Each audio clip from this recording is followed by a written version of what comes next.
আসসালামু আলাইকুম রহমতুল্লাহি ওবরাকাত। ওয়ালাইকুম আসসালাম রহমতুল্লাহ। وعليكم السلام ورحمة الله وبركاته. اللهم صل على محمد وعلى آل محمد كما صليت على إبراهيم وعلى آل إبراهيم إنك حميد مجيد. اللهم بارك على محمد وعلى آل محمد كما باركت على إبراهيم وعلى آل إبراهيم إنك حميد مجيد. الحمد لله رب العالمين، والصلاة والسلام على سيد الأنبياء والمرسلين وعلى آله وأصحابه أجمعين. أما بعد، فإن أصدق الحديث كتاب الله، وأحسن الهدي هدي محمد صلى الله عليه وسلم، وخير الأمور عواصمها، وشر الأمور محدثاتها، وكل محدثة بدعة، وكل بدعة ضلالة، وكل ضلالة في النار. ভালো আছেন সবাই? আল্লাহ পাক সকলকে ভালো রেখেছেন। জি আলহামদুলিল্লাহ উস্তাদ, আপনি ভালো আছেন? আলহামদুলিল্লাহ আলা কুল্লি হাল।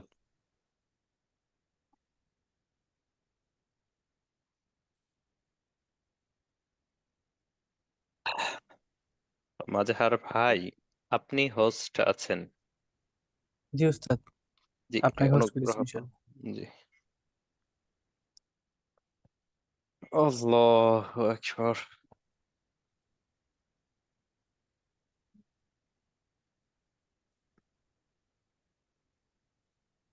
আলিম বেচের কতজন আছেন? এখানে তো জানা নাই কেন।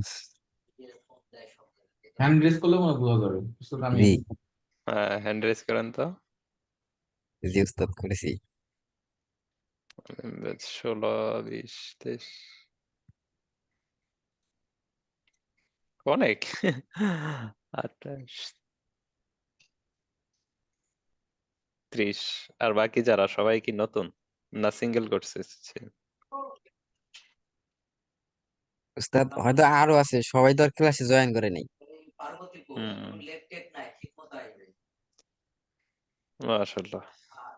জি, ঠিক আছে, হ্যান্ড ডাউন করে ফেলি।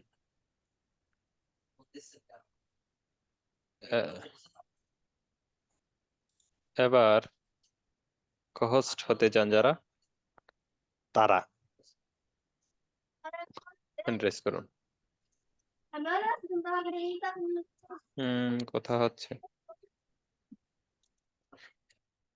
কেউ, আমাদের এখানে কেউ আনমিউট থাকতে পারবে না। ভাইয়েরা থাকবেন, যারা কথা বলবেন তারা আনমিউট থাকবেন, আর বোনেরা সবসময় মিউট থাকবেন।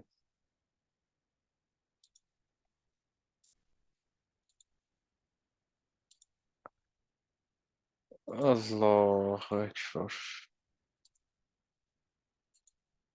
সালাত সহিকরণ করছেও ও জয়েন হন, এখানেও জয়েন হয়েছেন, এমনও আছেন। জি উস্তাদ।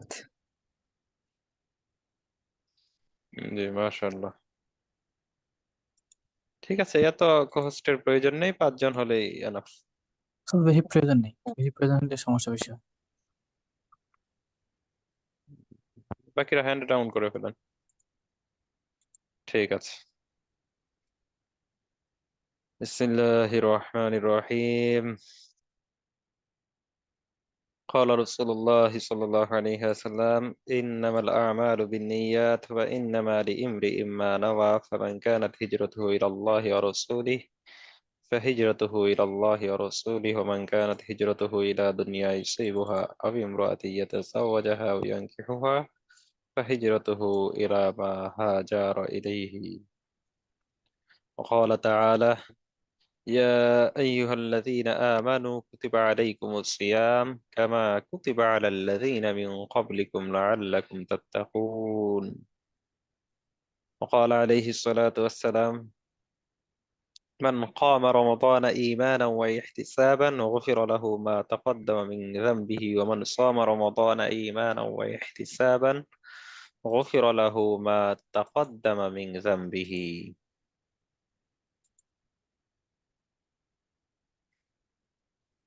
রাসূল সাল্লাল্লাহু আলাইহি ওয়াসাল্লাম বলেন, যে ব্যক্তি রোজা রাখলো, মান সামা রমাদান ঈমানান ওয়া ইহতিসাবান, ঈমানের সাথে এবং সাথে সাথে সওয়াবের নিয়তে, তার পূর্ববর্তী সমস্ত গুনাহ আল্লাহ তাআলা মাফ করে দিবেন যে ব্যক্তি সুবহানাল্লাহ। রোজা রাখবেন। জি, ঠিক তেমনি ভাবে যে ব্যক্তি ওমান কামা রমাদানা ঈমানান ওয়া ইহতিসাবান, যে ব্যক্তি রমজান মাসে রাতে দাঁড়াবে, দাঁড়াবে দ্বারা উদ্দেশ্য হচ্ছে রাতে নামাজ পড়বে, তারাবির নামাজ পড়বে, সেই ব্যক্তিকে আল্লাহ তাআলা ক্ষমা করে দিবেন। তো বলুন তো, নেকের কাজ বেশি করা ভালো না কম করা ভালো? বেশি করা ভালো। হ্যাঁ, তাহলে আমরা আর কয় রাকাত পড়বো সেটা নিয়ে ঝগড়া করব না। কিছুক্ষণ পরে শুরু হয়ে যাবে যে উস্তাদ কত রাকাত, 8 রাকাত না 20 রাকাত। এটা নিয়ে কি একটা ঝগড়া শুরু হয়ে যাবে, তো ঝগড়ার কোনো প্রয়োজন নেই। আল্লাহ আকবার। তো রোজা সম্পর্কে ইনশাল্লাহ আমরা বিস্তারিত ভাবেই পড়বো, এমন ভাবে পড়বো যেন মূলনীতির আলোকে আমরা সবগুলো জেনে জানতে পারি। 2-4টা মাসালা হয়তো এদিক সেদিক জানা হবে না, এছাড়া সবগুলো নিয়ম নিয়ম মূলনীতির আলোকে চলে আসবে। তো ক্লাসের পর আমরা ইনশাল্লাহ ক্লাসে মুখস্থ করবো, হ্যাঁ। জি, ইনশাল্লাহ। জি। তো আগে ফাজাইল সম্পর্কে কিছু না বললেই নয়। আমরা যে রোজাটা রাখছি রমজানে, এই রোজাটা কি সুন্নত না নফল? ফরজ উস্তাদ। ফরজ, হ্যাঁ। قال تعالى الله تعالى بل يا أيها الذين آمنوا كتب عليكم الصيام كما كتب على الذين من قبلكم لعلكم تتقون। হে ইমানদারগণ, তোমাদের উপর রমজানের রোজা ফরজ করা হয়েছে, তোমাদের উপর কি রোজা ফরজ ফরজ করা করা হয়েছে। হয়েছে, যেমনি ভাবে তোমাদের পূর্ববর্তী গণের উপর ফরজ করা হয়েছিল। তো এখানে দুইটি বিষয় আমাদের সামনে এসেছে, এক হচ্ছে রমজানের রোজা আমাদের রাখতে হবে, আর এটা কি শুধুমাত্র আমাদের উপরই আবশ্যক, না পূর্ববর্তী কোন উম্মতেরও ছিল? আল্লাহ তাআলা বলে দিয়েছেন, কামা কুতিবা আলাল্লাযীনা মিন ক্বাবলিকুম, যেমনি ভাবে তোমাদের পূর্ববর্তীদের জন্য ফরজ করা হয়েছিল। তো তাদেরটা ছিল ভিন্ন আর আমাদেরটা ভিন্ন, তবে রোজা ছিল। রোজা কি ছিল। আগে থেকে ছিল। ছিল। তো রোজার দ্বারা ফায়দা কি? এক আয়াতের মধ্যে তিনটা বিষয়। একটা বিষয় হচ্ছে রোজা আমাদের জন্য কি, এই বিষয়টা বলা বলা হয়েছে। আর দ্বিতীয়ত হচ্ছে আমাদের উপর যে ফরজ, এটা কি পূর্ববর্তী কারো উপর ফরজ ছিল কিনা এটাও বোঝানো হয়েছে। এবং তৃতীয় পর্যায়ে এসে বলা হচ্ছে লাআল্লাকুম তাত্তাকুন, যেন তোমরা মুত্তাকি হতে পারো। মুত্তাকি হতে পারো। মুত্তাকি কে? যে আল্লাহকে ভয় করে। ভয় করে। তাহলে রোজা রাখলে কি হবে? আল্লাহকে আল্লাহকে ভয় ভয় করা করা হবে। হবে। হ্যাঁ, আল্লাহকে ভয় না করলে কি কেউ আর রোজা রাখে? ফামান শাহিদা মিনকুমুশ শাহরা ফালিয়াসুম, আল্লাহ তাআলা অপর আয়াতে বলেন, যদি কোনো ব্যক্তি রমজানের সম্মুখীন হয়, রমজান মাস কারো সামনে চলে আসে, তাহলে সে যেন রোজা রাখে। আচ্ছা, আবার হ্যান্ড রেজ করছেন কেন? এভাবে বারবার হ্যান্ড রেজ করলে তো ক্লাসের মনোযোগ চলে যায়। হ্যান্ড রেজ করবো না কেউ, শুরুতে যারা আসবো তারাই হোস্ট হয়ে যাবো 4-5 জন, এরপরে আর হ্যান্ড রেজের কোনো প্রয়োজন নেই।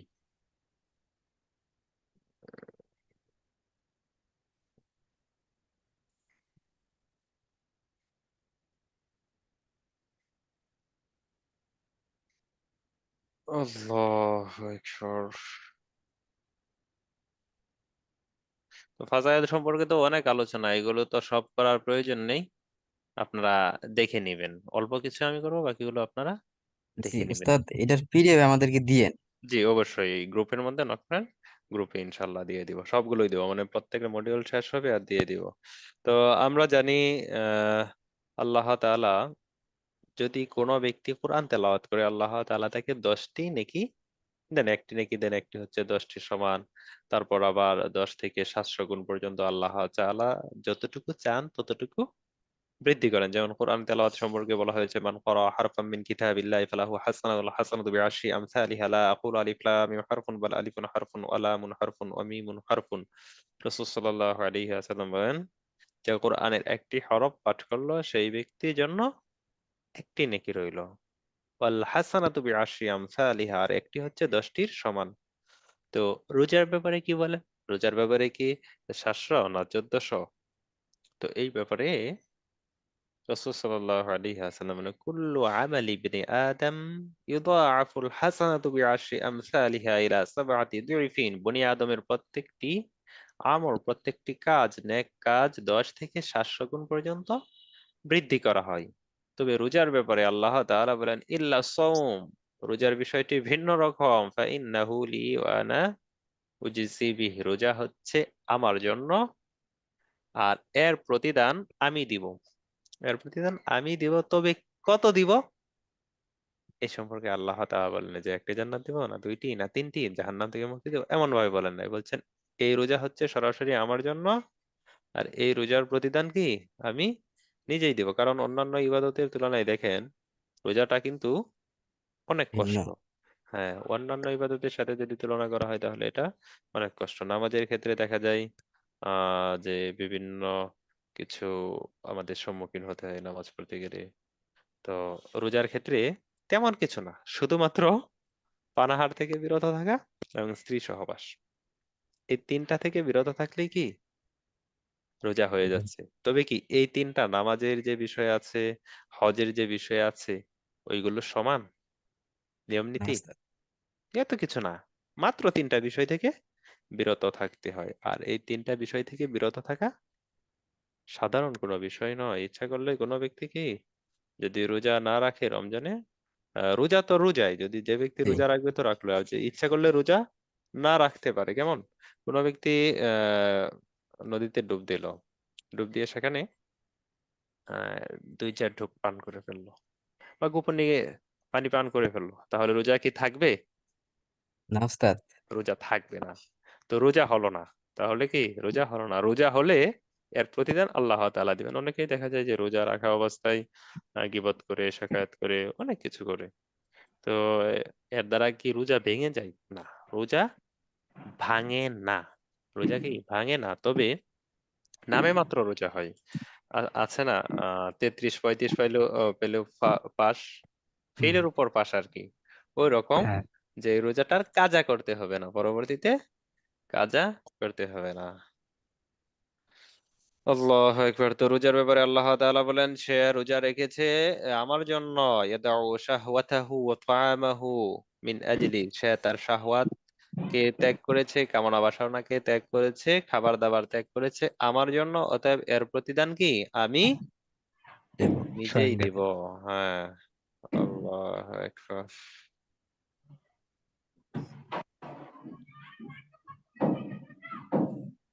তো আর দু একটা বলি, দু একটা বলে আমরা এতে প্রবেশ করি, মূল ক্লাসে প্রবেশ করি।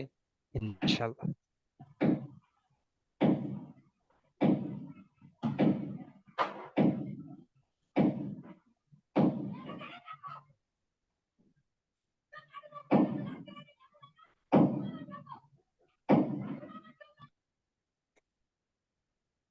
ইন্না ফিল জান্নাতি বাবান ইউকালু লাহুর রায়্যান, জান্নাতের মধ্যে এমন একটি দরজা আছে, গেট আছে, যেটার নাম হচ্ছে রায়ান।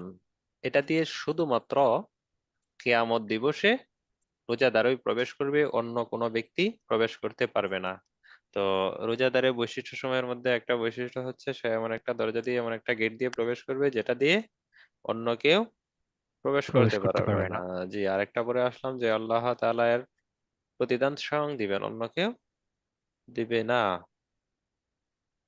আল্লাহু আকবার। তো রোজা রাখলে জান্নাতে জাহান্নাম থেকে মুক্তি পাওয়া যায় কিনা এ সম্পর্কে রাসূল সাল্লাল্লাহু আলাইহি ওয়াসাল্লাম বলেন, আস-সিয়ামু জুন্নাতুন, রোজা হচ্ছে একটি ঢাল স্বরূপ, ইস্তাজানু বিহাল আবদু মিনান নার, যার মাধ্যমে বান্দা কি জাহান্নাম থেকে নিজেকে রক্ষা রক্ষা করতে করবে। পারে।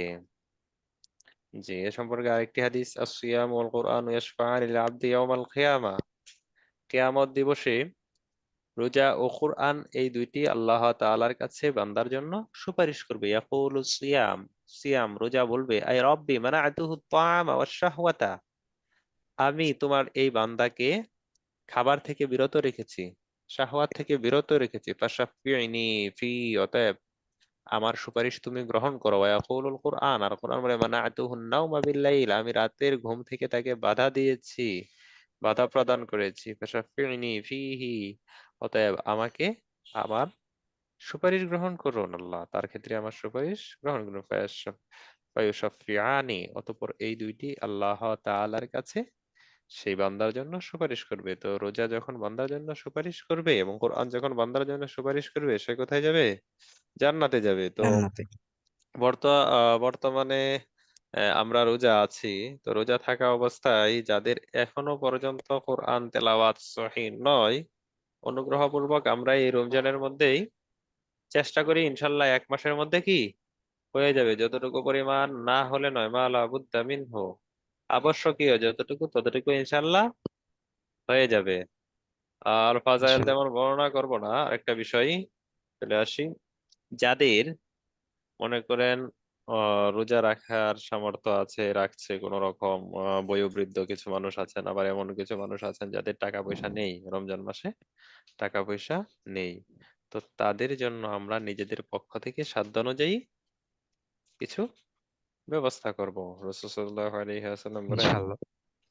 আহ, লা ইউমিনু আহাদুকুম হাত্তা ইউহিব্বা লিআখিহি মা ইউহিব্বু লিনাফসিহি, তোমাদের মধ্য থেকে ততক্ষণ পর্যন্ত কোনো ব্যক্তি মুমিন হবে না যতক্ষণ পর্যন্ত না নিজের জন্য যা পছন্দ করে অপর সাথীর জন্য তা পছন্দ তা করে। পছন্দ করে।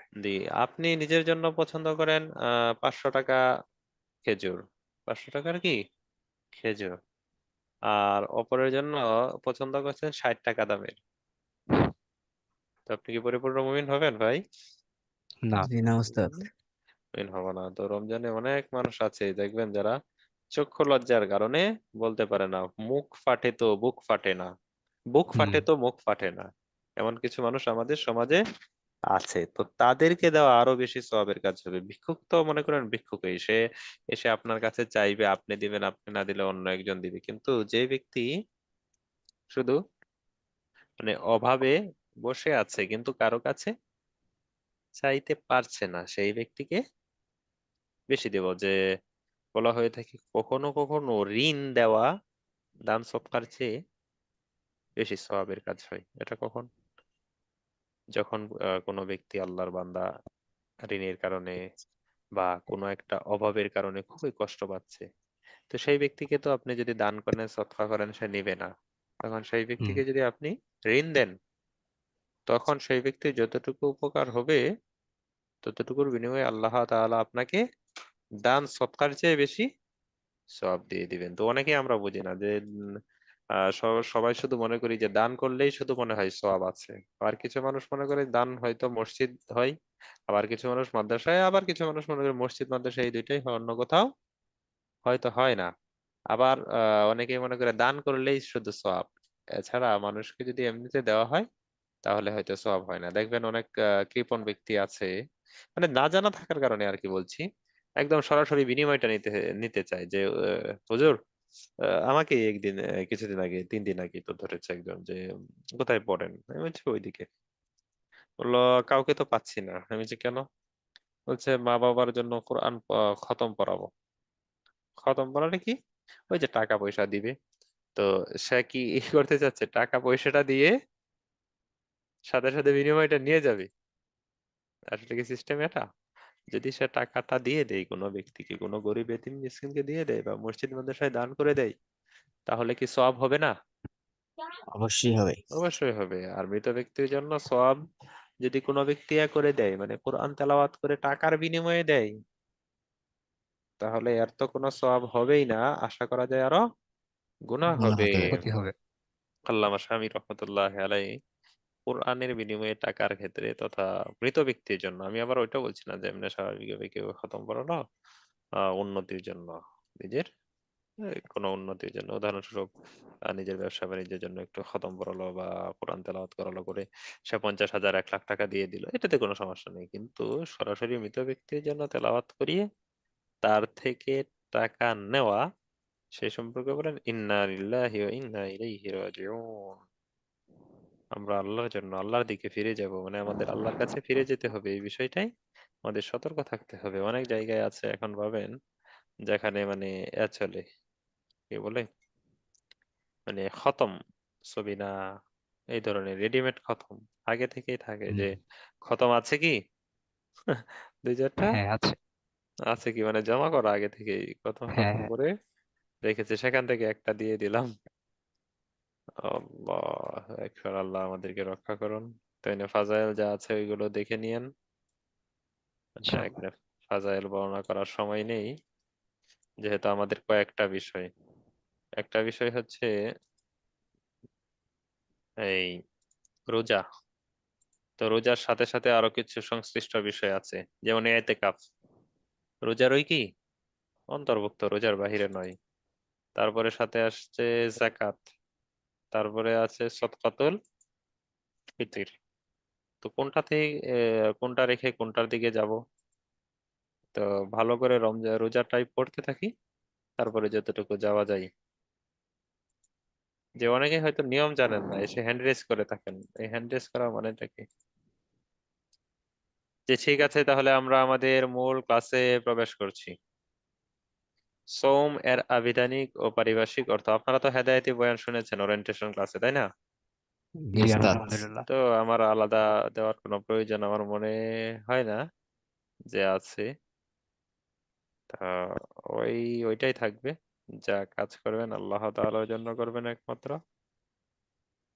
আর রমজান মাস নিজের জন্য যা পছন্দ করি, অপরের জন্য তা পছন্দ করি। তার মানে আমি এটা বোঝাতে চাচ্ছি না যে আপনার সাধ্যের বাইরে গিয়ে, মনে করেন আপনি যদি 500 টাকা 1000 টাকা দিয়ে খেজুর দেন, একজনকে দুইজনকে দিতে পারবেন। তো সেই হিসেবে যদি আপনি মোটামুটি ধরনের দেন, 10 জনকে দিতে পারেন, তাহলে সেটা কি খারাপ হয়?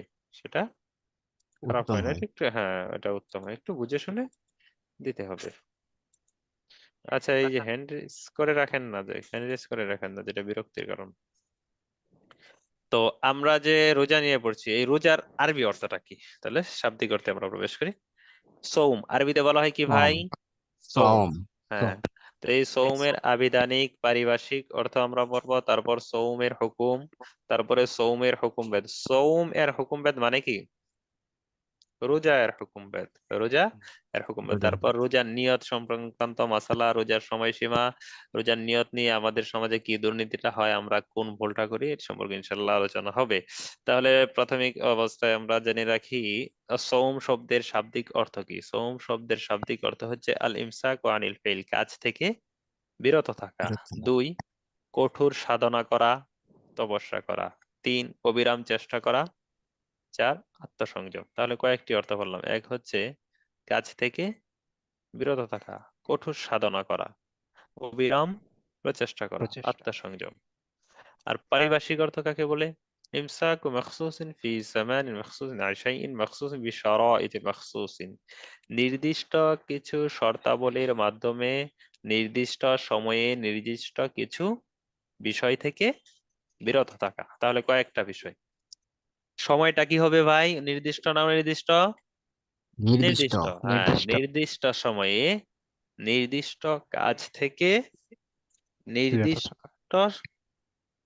সময়ে নির্দিষ্ট কাজ থেকে বিরত থাকা। নির্দিষ্ট সময়ে বিরত থাকা নামই হচ্ছে রোজার পারিভাষিক অর্থ। আর আমরা যেটা বুঝি সরাসরি, সোজা বাঙালি, এত পেঁচ বুঝি না, সেটা হচ্ছে আল ইমসাকু আনিত তাআমি ওয়াশ শারাব মিন তুলুইল ফাজরি ইলা গুরুবিশ শামসি মা'আন নিয়্যাহ। রোজার নিয়তে পানাহার থেকে এবং স্ত্রী সহবাস থেকে। একটা বিষয় এখানে ছুটে গেছে, রোজার নিয়তে পানাহার থেকে। পানাহারের মধ্যে কিন্তু দুইটা আছে, পান যোগ আহার সমান পানাহার, মানে খাবার পানাহার। খাওয়া এবং পান করা, এই পান দুইটাকে করা। একত্রে বলা হয় কি? পানাহার। পান। তো পানাহার থেকে ও স্ত্রী সহবাস থেকে, সুবহে সাদিক থেকে সূর্যাস্ত পর্যন্ত বিরত থাকার নাম হচ্ছে নিয়াত। তো রোজা। তাহলে রোজার ভাই শাব্দিক অর্থ কি বলতে পারবো কেউ? শাব্দিক পারিভাষিক। জি। সম অর্থ আর আবিধানিক অর্থ হচ্ছে মানে বিরত থাকা, হুম। আত্মসংযম, হুম। কঠোর সাধনা করা। হুম। পারিভাষিক। নির্দিষ্ট কিছু বিষয় থেকে নির্দিষ্ট সময়ে বিরত থাকা, পর্যন্ত বিরত থাকা। জি মাশাআল্লাহ। আর শেষ 15 মিনিট মনে রাখবেন প্রশ্ন উত্তরের জন্য, হ্যাঁ? শেষ জি 15 ইনশাআল্লাহ। ইনশাল্লাহ। মিনিট জি।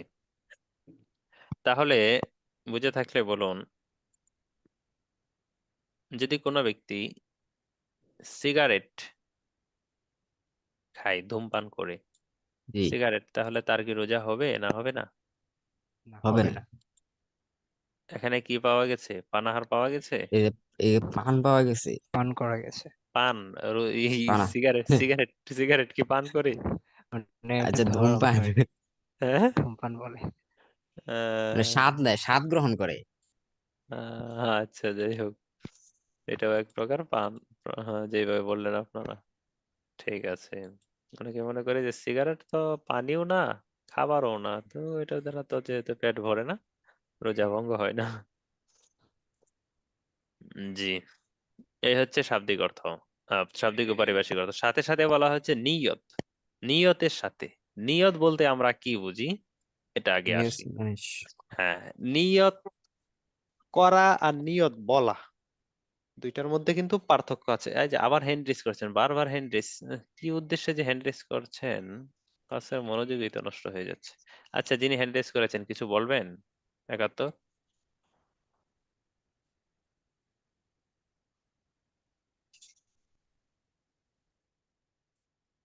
আবার হ্যান্ড রেজ করছে।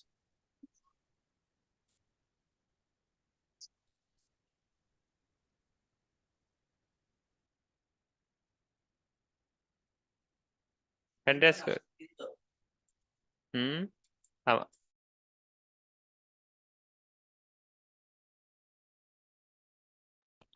তো আমরা হ্যান্ড রেজ করবো না, হ্যান্ড রেজ করলে ক্লাসের মনোযোগ নষ্ট হয়ে যায়। 71 আপনি হ্যান্ড রেজের উদ্দেশ্যটা কি, যে বারবার যে হ্যান্ড রেজ করছেন, পারে। আমি হ্যান্ড ডাউন করছি? হ্যালো উস্তাদ, আসলে মাইক মিউট করা আনমিউট করা যাচ্ছিল না, আর চ্যাটটাও ডিসেবল, এই জন্য বলতে পারতেছিলাম না। উস্তাদ আমি দুঃখিত। 3টা 30 থেকে দাওয়া কোর্সের জন্য রেজিস্ট্রেশন করছিলাম, আমি এটা জানানোর জন্য যে আমি যদি ক্লাসটা লিভ করি তাহলে কি কোনো সমস্যা হবে কিনা। ও, তা বললেই তো হতো, আমি বুঝতাম কিছু, এই আহ, বারবার এ করছেন। উস্তাদ বলতে পারতেছিলাম না, মানে মাইক হচ্ছে হোস্ট মিউট করে রাখছে আর চ্যাটটাও ডিসেবল। জি, চ্যাট ডিসেবল না থাকলে ঝামেলা হয়। আচ্ছা, আপনি দাওয়া কোর্সে ভর্তি হয়েছেন, হ্যাঁ? জি। আবার সৌম্যও কি ভর্তি হয়েছেন, সৌম্য জাকাত? আহ সৌমু জায়গা না উস্তাদ, এই যে এটাতে ভর্তি আছি আমি, এটাতেও আমি রেজিস্ট্রেশন করছি, আর হচ্ছে আহ দাওয়া কোর্সে রেজিস্ট্রেশন করেছি। দুইটাই কি করে ক্লাস করবেন? আমি ভাবছি উস্তাদ এটা শেষ হয়ে তারপর 3:30 থেকে শুরু হবে ওইটা। ও, না, এটা তো 3টা থেকে, হ্যাঁ ওইটা চার- 3:30টায়, ঠিক আছে, এই যে মাত্র শুরু করেছেন, মুফতি সাহেব আমার পাশেই আছেন। তো এখন আপনি কোনটা করতে যাচ্ছেন? এখন উস্তাদ আমি দাওয়া কোর্সটাতে মানে শুরু করতে যাচ্ছি। আহ তাহলে ওটা চলে যান, সমস্যা নেই তো। আচ্ছা ঠিক আছে উস্তাদ, আসসালামু আলাইকুম। ওয়ালাইকুম সালাম।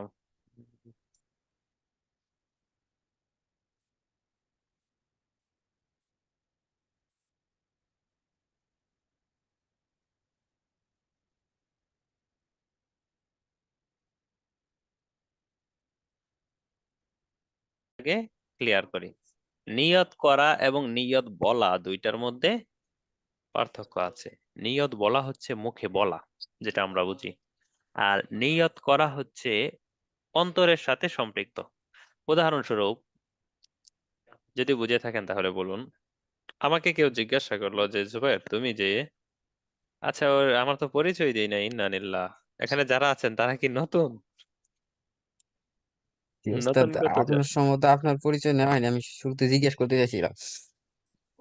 জি ওস্তাদ, আমি নতুন। ও, আপনারা কি আমাদের কোনো লোকাল কোর্সেও আছেন? না, এটাই আমার আর কি প্রথম কোর্স। আহ আচ্ছা, বলবেন তো, আমি তো স্মরণে নেই। আমার নাম জুবায়ের হাসান। আমার নাম জুবায়ের হাসান। আমি প্রাথমিক পড়ালেখা করেছি আমার নিজ গ্রামের পার্শ্ববর্তী গ্রামে, প্রাইমারি প্রাইমারি পর্যন্ত। তারপরে 2-3 বছর পড়েছি গাজীপুর মাদ্রাসা, পড়ালেখা শুরু করেছি গাজীপুর মাওলানা চৌরাস্তা থেকে, সেখানে পড়েছি 2 বছর 3 বছর। তারপরে সাভার রাসুলবাড়িয়ায় পড়েছি 2 বছর। তারপর মালিবাগ চৌধুরীপাড়া পড়েছি 2 বছর। তারপর জামিয়া মাদানিয়া বারিধারা গুলশান, সেখানে পড়েছি 4 বছর। আর সেখান থেকে আমি দারুল হাদিস তথা মাস্টার্স ও সাথে সাথে ইসলামিক ল, ফিকহ নিয়ে পড়ালেখা করেছি। তারপরে পড়ালেখা করলাম এই মান্নায় অবস্থানরত দাওয়া ইনস্টিটিউট থেকে, মুফতি জুবায়ের আহমদ সাহেবের প্রতিষ্ঠান থেকে। বুঝতে পারলাম? এই জি ছিল জি আমার উস্তাদ। সংক্ষিপ্ত পরিচয়। আমার হোম ডিস্ট্রিক্ট নেত্রকোনা, দুর্গাপুর। নেত্রকোনা, দুর্গাপুর থানা। আল্লাহ একবার শেষে এসে মুফতি জুবায়ের আহমদ সাহেবের প্রতিষ্ঠানে জুবায়ের হাসান আছে আর কি। জি, আরো কিছু জানার আছে? না উস্তাদ। জি, ঠিক আছে। তো নিয়ত করা আমি বলছি যে অন্তরের সাথে সম্পৃক্ত, আর নিয়ত বলাটা হচ্ছে মুখের সাথে জবানের সাথে সম্পৃক্ত। তো বিষয়টা যদি বুঝে থাকি তাহলে এই বিষয়টা আগে ক্লিয়ার হই। একজন উত্তর দিবেন। কোনো ব্যক্তি আমাকে বলল যে তুমি যে 20,000 টাকা একজনকে দিলে, দান করলে, এটা কিসের উদ্দেশ্যে দিলে? আমি বললাম আল্লাহ তাআলার সন্তুষ্টির উদ্দেশ্যে দিলাম। আমি আল্লাহর সন্তুষ্টির উদ্দেশ্যে দিলাম, বা আমি দেওয়ার সময় আমি বললাম যে আল্লাহর সন্তুষ্টির উদ্দেশ্যে দিলাম। এই টাকাটা আমি আল্লাহর সন্তুষ্টির উদ্দেশ্যে দিলাম, মুখে মুখে বলে দিলাম কোনো একজন ব্যক্তিকে। এবার বলেন এটা কি নিয়ত করা হলো না নিয়ত বলা হলো? কোনো গরিবকে টাকা দেওয়ার সময় আমি বললাম যে তোমাকে 20,000 টাকা দিচ্ছি আল্লাহ তাআলা সন্তুষ্টির জন্য, তুমি আমাকে দোয়া করো, তুমি আমার জন্য দোয়া করো। এটা কি নিয়ত করা হলো না নিয়ত বলা হলো? নিয়ত বলা হলো। নিয়ত বলা হলো। আমার অন্তরে যদি থাকে মানুষকে দেখানো, আমার অন্তরে যদি থাকে কি ভাই মানুষকে দেখানো। দেখানো, তাহলে সেটা কি হবে? সেটাই হবে আসল। জি, সেটাই হবে আসল। তো সেটাই আমার হচ্ছে এটা আসল। বিষয়টা জানা নেই। আমি যে বললাম আল্লাহর সন্তুষ্টির উদ্দেশ্যে দিয়েছি, আসলে কি আল্লাহ তাআলার সন্তুষ্টির উদ্দেশ্যে দিয়েছি না অন্য কোনো উদ্দেশ্য আমার আছে, সেটা আমার উদ্দেশ্য জানা আছে। নেই। তো এই যে আমি টাকাটা দেওয়ার সময় মুখে বললাম যে আল্লাহর সন্তুষ্টির উদ্দেশ্যে দিচ্ছি, এটাই হচ্ছে নিয়ত বলা। তো যারা বলে যে ওস্তাদ নিয়তটা কি, নিয়তটা কি, অনেক মহিলা, বিশেষ করে মহিলারা, গ্রামের মহিলারা মনে করেন হুজুর দেখলেই তো আটকে যে নিয়তটা কিভাবে, নিয়তটা কিভাবে। আবার অনেকেই বাংলায় বললে হয় না, বাংলায় বললে কি হয় না, যে আমরা বাংলায় বলি না, আমরা আরবিতে বলি, বাংলায় বলি না। যেমন তো এই যে আমি যখন ছোট ছিলাম আমিও তো মনে করতাম যে কি না কি, যে নিয়ত না করলে তো রোজা হয় না, নিয়ত না বললে রোজা হয় না। তো বিভিন্ন নাওয়াইতুয়ান আসুমা, কি কি যেন বলো, গদান মিন জি, শাহরি রমাদান। আবার কিছু কোথাও কোনো ক্যালেন্ডারে সংক্ষিপ্ত ভাবে লেখা থাকে নাওয়াইতু সৌমা গদান, সংক্ষেপে। মানে মোট কথা নিয়তটা লিখতে হবে, নিয়তটা না লিখলে কি রোজাই হবে না, নিয়তটা বলতে হবে। তো এইগুলো হচ্ছে নিয়ত বলা। এখন আপনি যে সেহরি খাচ্ছেন, আপনি যে সেহরি খাচ্ছেন মনে করেন, তো সেহরিটা খাচ্ছেন যে ভাই রাতে 4টার সময়, এই সময় যে আপনি সেহরিটা খাচ্ছেন এই সময় কি আগে খেতেন? কখনোই না। রমজানের আগে খেতেন না। না, তার মানে কি আপনি কি নামাজের উদ্দেশ্যে খাচ্ছেন না রোজার উদ্দেশ্যে, যে ফজরের নামাজ পড়তে কষ্ট হবে তাই আমি এখন ভাত খেয়ে নিই? কিসের উদ্দেশ্যে রোজার করছি? উদ্দেশ্যে। রোজার উদ্দেশ্যে। রোজার উদ্দেশ্যে করতেছি। জি, তাহলে কি নিয়ত করা হলো এবার না হলো না? জি, নিয়ত করা হচ্ছে। নিয়ত করা হলো। তো এই বিষয়টা না বোঝার কারণে মানে কিছু মানুষের মধ্যে খুবই আশ্চর্য লাগে আমারও, যে নামাজের সময় এসে নাওয়াইতুয়ান নাওয়াইতুয়ান নাওয়াইতুয়ান উসল্লিয়া লিল্লাহি, হলো না, নাওয়াইতুয়ান ওইদিকে চলে যাচ্ছে, ইমাম সাহেব রুকুতে জি, চলে যাচ্ছে, ইমাম সাহেব সেজদায় জি, চলে যাচ্ছে, কিন্তু তারপরেও তার নাওয়াইতুয়ান এই শেষ বলা হয় নাই। বলা শেষ হয় না। তো এটা হচ্ছে অজ্ঞতার কারণে। তো রোজা যেমনি ভাবে ফরজ, বিষয়টা আগে ক্লিয়ার হই। যদি কোনো বিষয় ফরজ হয় তাহলে সেই ফরজটা আদায় করতে যতটুকু এলেম গ্রহণ করা ফরজ, তাও ফরজ। উদাহরণস্বরূপ রোজা ভঙ্গের কারণ কি, রোজাটা যেমন ফরজ আপনার জন্য জানা, ঠিক তেমনি রোজা ভঙ্গের কারণটাও আপনার জন্য জানা ফরজ। খরচ। রোজা ভাঙার পরিণতি কি, কোন কোন কারণে ভাঙা যাবে, আর বিনা ওজরে ভাঙলে তার পরিণতি কি, এই সম্পর্কে আপনার জ্ঞান লাভ করা হচ্ছে ফরজ। খরচ। তো যেই বিষয়টা ফরজ সেই বিষয়টা সম্পাদন করতে যে সমস্ত বিষয় আবশ্যক সেই সমস্ত বিষয় জানা ফরজ। আবশ্যক। জি, তাহলে সৌম সম্পর্কে যাদের আইডিয়া নেই তাদের জন্য সৌমের রোজার কোর্স করা কি ফরজ না সুন্নত? ফরজ। ফরজ। ফরজ।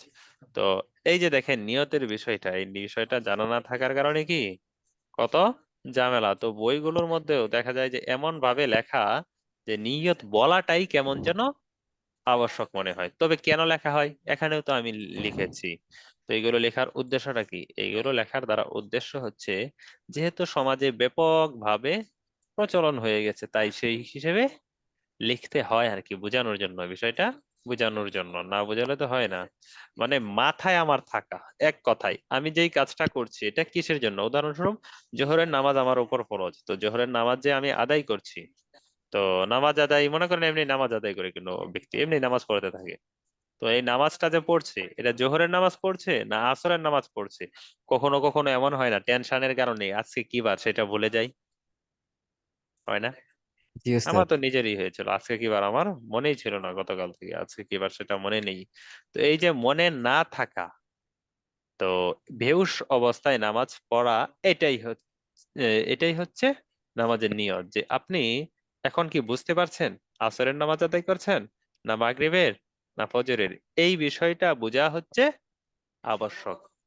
এইটা মাথায় থাকা, এই থাকাটাই হচ্ছে নিয়ত। বুঝাতে পারলাম? তাহলে আমি যে সেহেরির উদ্দেশ্যে খাচ্ছি, রোজার উদ্দেশ্যে খাচ্ছি, তো এটা তো আমি ভালো রকমই জানি। রোজার ক্ষেত্রে সাধারণত এটা হয় না। রোজার নিয়ত ছাড়া কোনো ব্যক্তি খায় না। কোনো ব্যক্তি আমাদের দেশে কি আছে এমন ব্যক্তি যে 10টার সময় নাস্তা করে? এমন আছে? না। আছে? উত্তর কি?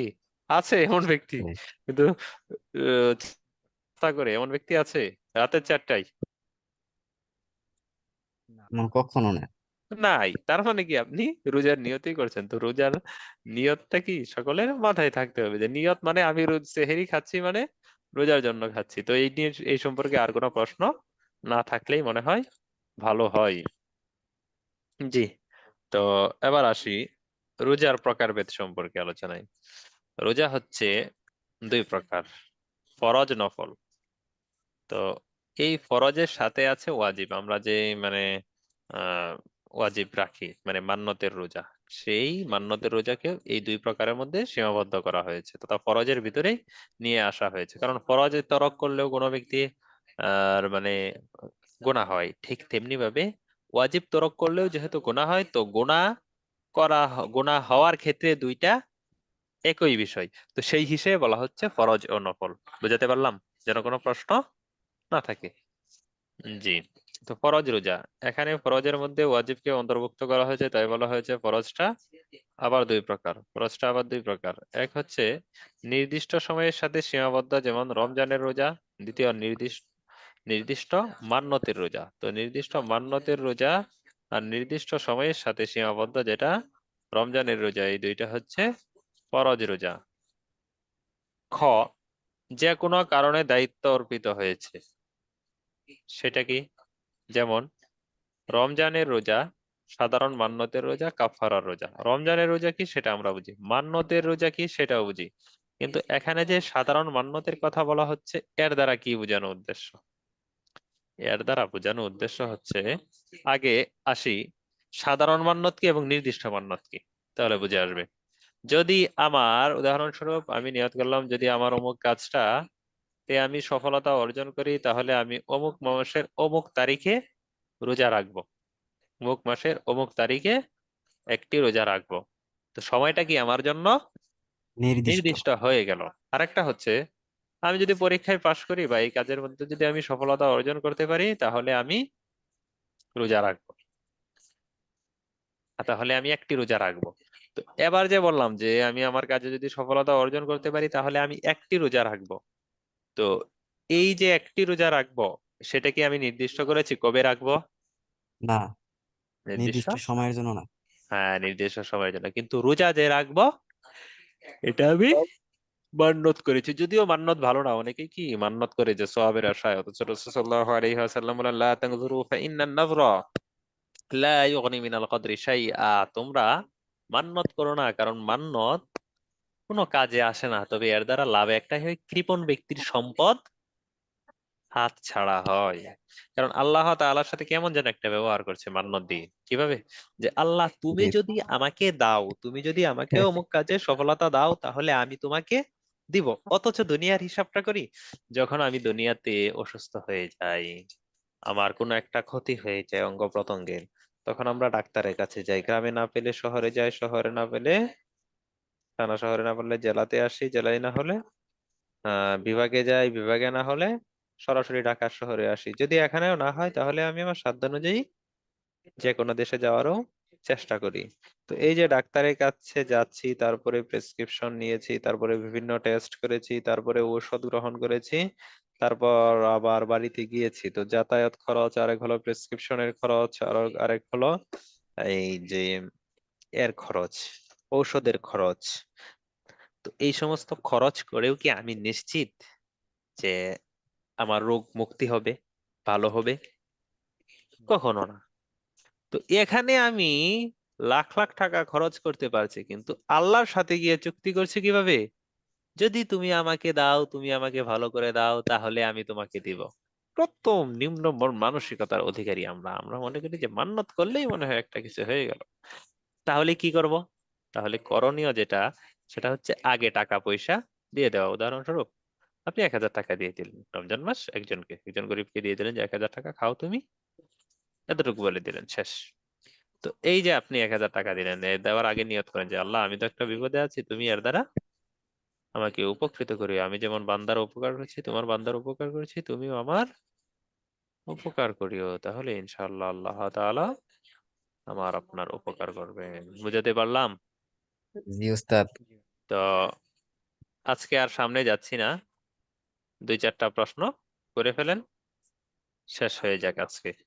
তো এই এটা দেখবেন আর কি, প্রকারভেদটা। তো মডিউল শেষ হলেই দেওয়া হবে, মডিউল কি যেটা শেষ হবে, আর না হয় মনোযোগ চলে যায়, তো সেই জন্য আর কি মডিউল শেষ করে দেওয়া হয়।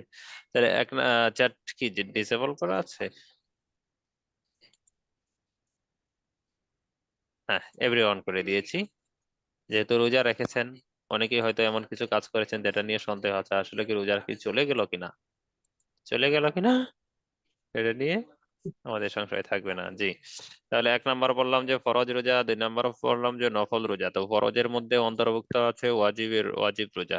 আর নফল রোজা কোনটা? নফল রোজা হচ্ছে আল্লাহ তাআলার সন্তুষ্টির উদ্দেশ্যে আমি আমার নিজের পক্ষ থেকে যে রোজাটা রাখলাম, মানে আমার উপর ফরজ ছিল না, কিন্তু আমি নিজে মানে নিজ উদ্যোগে আমি করে নিলাম। এমনি স্বাভাবিকভাবে দান সদকা কি মানুষের জন্য ফরজ না, কিন্তু সেটা করা কি নফল সওয়াবের কাজ, এক্সট্রা আমল। বান্দার যখন ফরজ আমলের মধ্যে ঘাটতি দেখা দিবে, তখন আল্লাহ তাআলা বলবেন কিয়ামতের দিন যে দেখো তো এর কোনো নফল আছে কিনা, এক্সট্রা ইবাদত আছে কিনা। তখন সেই এক্সট্রা ইবাদতের মাধ্যমে আল্লাহ তাআলা তার ক্ষতিপূরণ দিয়ে দিবেন।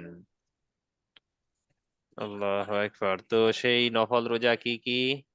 নফল রোজা হচ্ছে আশুরার রোজা, শাবান মাসের রোজা, শাওয়ালের রোজা। আচ্ছা ঠিক আছে, এবার দিব। পিডিএফটা দিব দিব দেওয়া হবে ইনশাল্লাহ। জি অবশ্যই দেওয়া হবে ওস্তাদ। এই ব্যাংলিশ গুলো লিখবো না, আগে বলে দিই। ব্যাংলিশ গুলো লিখবো না, এর দ্বারা কি হবে, অন্যদের হক নষ্ট হবে। এটা পড়তে একটু সময় লাগবে, বুঝতেও হয়তো কখনো কখনো সময় লাগবে। কারণ অনেকেই অনেক কিছু বোঝায়, তালব্বস্য বোঝান এস দিয়ে শুধু, আবার কেউ এস এইচ দিয়ে, তো কে কোনটা বুঝিয়েছেন মনের খবর জানা খুবই কঠিন।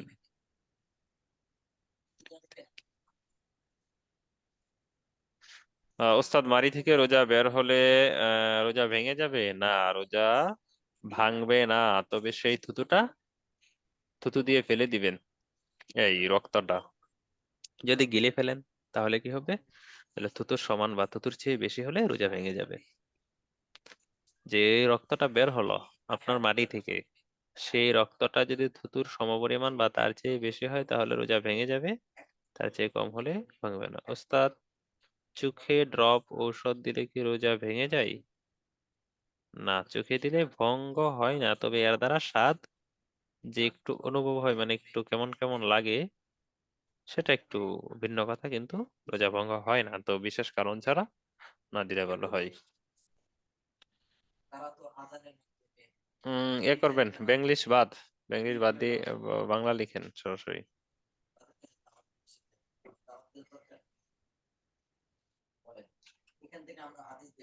ওস্তাদ 13 14 বয়সে চাকরি করার সময় আজান দিয়েছিল, কিন্তু এরপরেও খেয়েছিলাম। তখন রোজা সম্পর্কে জ্ঞান ছিল না। এখন কি সেই রোজার কাজা করলে হবে নাকি কাফারা আদায় করতে হবে?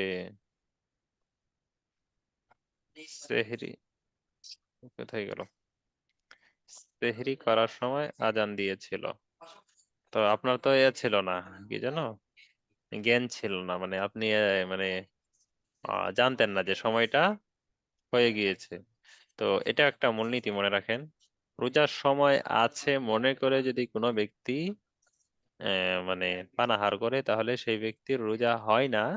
সেই ক্ষেত্রে সেই ব্যক্তি কাজা রাখতে হয়, সেই ব্যক্তির কি কাজা রাখতে হয়। যদি আপনার বিষয়টা এমন হয়ে থাকে তাহলে কাজা কাজা রাখতে হবে। ঠিক তেমনি ভাবে সেহরির ইফতারের সময় হয়নি, কিন্তু ভেবেছে যে ইফতারির সময় হয়েছে, এই ক্ষেত্রেও যদি এক্ষেত্রেও ইফতারি করে নিলে রোজা ভেঙে যাবে, সাথে সাথে কাজা করতে হবে। ওস্তাদ কোন বই পড়তে হবে? তাহলে কি নাম বলে দিতে হবে? কোন বই পড়তে হবে কি? তাহলে নাম বলে দিলে ভালো হতো। কিসের জন্য? রোজা সংক্রান্ত? দেখিনি তো, আমি নির্দিষ্ট কোনো বই দেখিনি, বলতে পারলো না আপাতত। ওস্তাদ ফিতরা কি কোনো প্রকারভেদ আছে? যারা বড় লোক তাদের জন্য ফিতরা সম্পর্কে তো আলোচনা হবে, একরকম নাকি বাকি স্তরের লোকদের জন্য একটু কম? না, পরিমাণ তো ওই যে কিশমিশ দিয়ে দেওয়া, তারপরে গম বা ছাতু দিয়ে দেওয়া, আঙ্গুর দিয়ে দেওয়া, তো প্রত্যেকেই তার সামর্থ্য অনুযায়ী, যে যে স্তরের সেই স্তর অনুযায়ী দেওয়া। হ্যাঁ, কিছুটা স্তর আছে। এই আমি বিজয় রোজার বিধান কি সুন্নাত? আসসালামু আলাইকুম উস্তাদ। ওয়ালাইকুম আসসালাম। ক্লাস ভিডিও রেকর্ডটা কোথায় দেওয়া হবে একটু বললে ভালো হয়।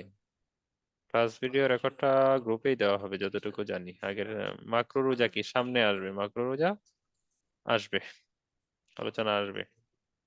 রোজা রেখে হাতে মেহেদি দেওয়া যাবে? জি, দেওয়া যাবে। আমি আমার বাসার পার্শ্ববর্তী একটি মসজিদে খতমে তারাবি পড়তেছি। এখন আমি কি অন্য আরেকটি মসজিদে খতমে তারাবি পড়তে পারবো? এক্ষেত্রে কোনো সমস্যা হবে? আসলে নিয়ম হচ্ছে, যদি সমস্যা না হয় যেই মসজিদে আপনি আদায় করছেন বর্তমানে, সেই মসজিদে সতর্কতা বশত পড়া।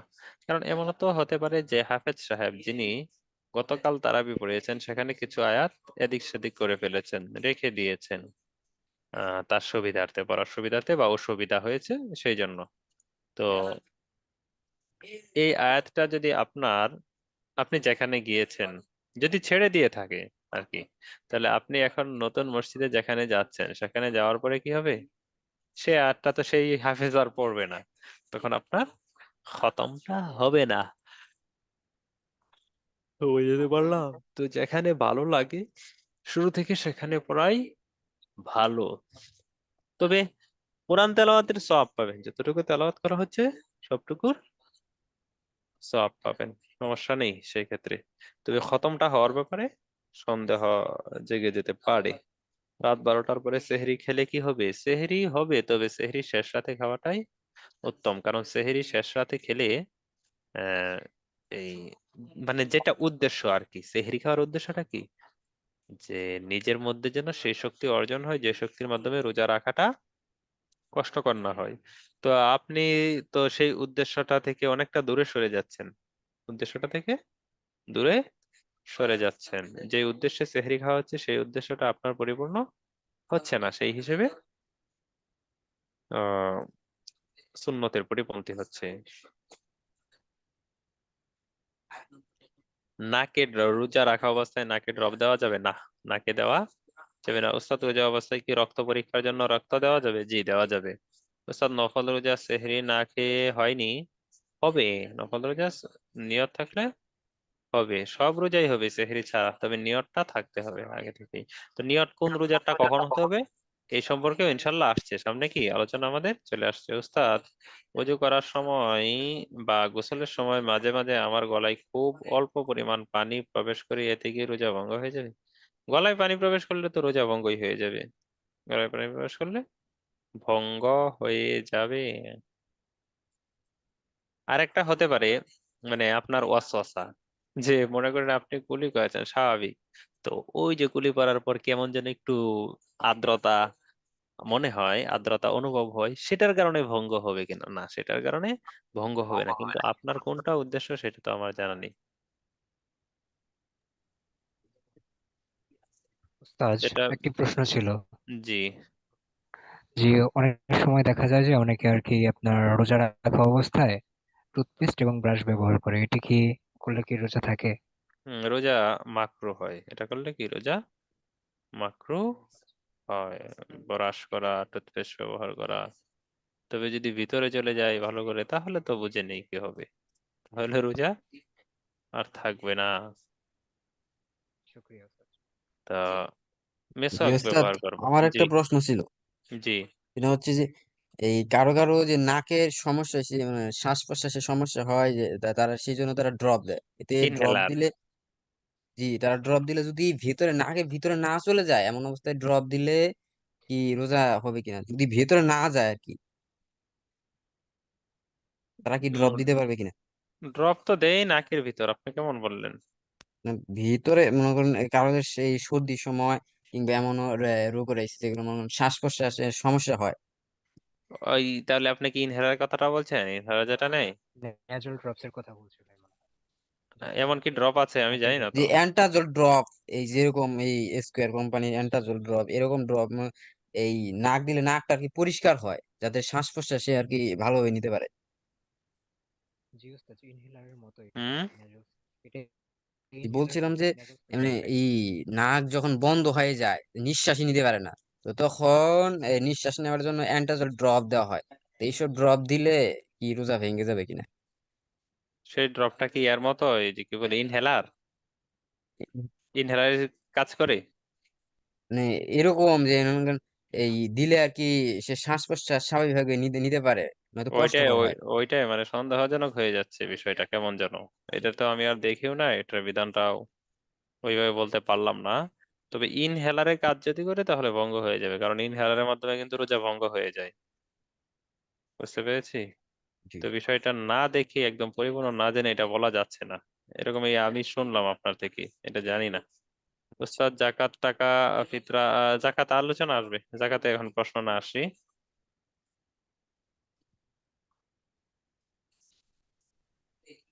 জি ওস্তাদ, আরো একটি প্রশ্ন ছিল যে আপনার এই রে, জাকাতের টাকা দিয়ে ইফতার করানো, মানে কোন ইফতার? মানে মসজিদে নাকি?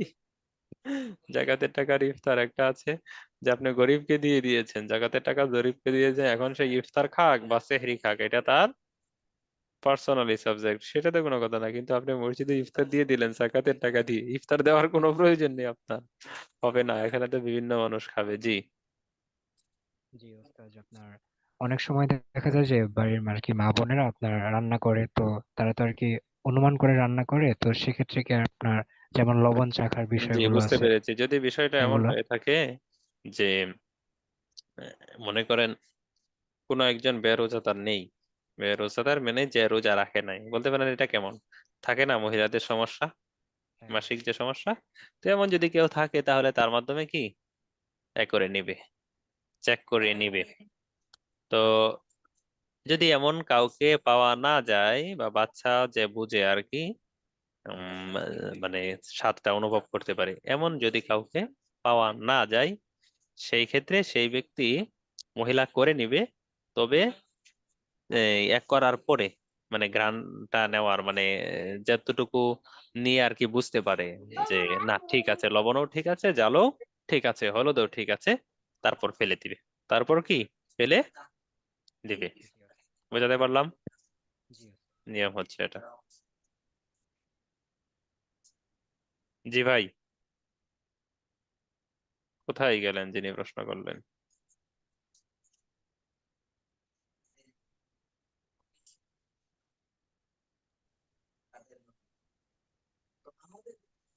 কাউকে দান করে অথবা মসজিদে দিয়ে অথবা মাদ্রাসায় দিয়ে দোয়া চাওয়া যাবে কি? যেমন আল্লাহ তাআলা জান্নাত দান করুন, নেক সন্তান দান করুন, রিজিকে বারাকাত দান করুন, হ্যাঁ চাওয়া যাবে, সমস্যা নেই।